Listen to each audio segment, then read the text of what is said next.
আসসালামু আলাইকুম রহমতুল্লাহি ওয়া বারাকাতুহু। হযরত গোলাপ শাহ রহমতুল্লাহ আলাইহি ওয়াসাল্লামের মাজার শরীফ লেখা আছে কেন, উপরে লেখা আছে লা ইলাহা ইল্লাল্লাহ মুহাম্মাদুর রাসূলুল্লাহ, পাশাপাশি সুন্দর একটা গেট।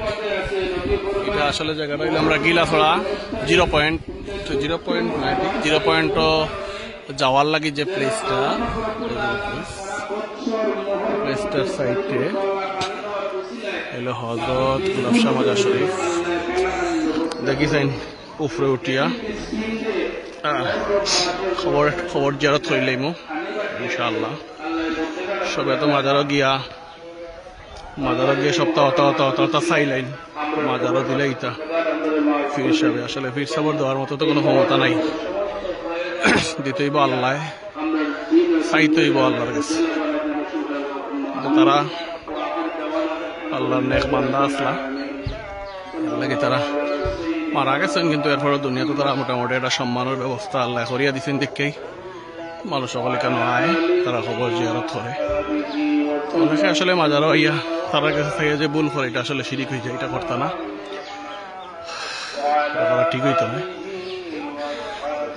এখানে দান বাক্স একটা আছে, টাকাটা দান করলে এখানে যারা এটারে রক্ষণাবেক্ষণ করেন আর হয়তো কোনো কাজে লাগায় নাকি।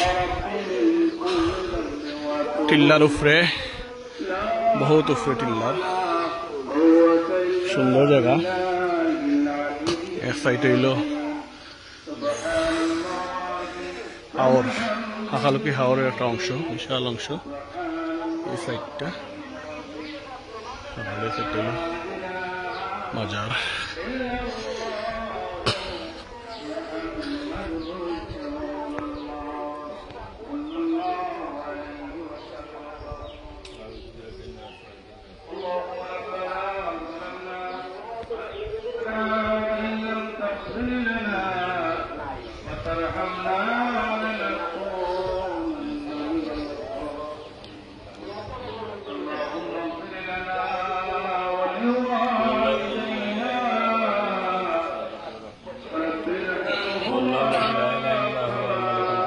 السلام المؤمن المهيمن العزيز الجبار المتكبر سبحان الله عما يصفون والله الخالق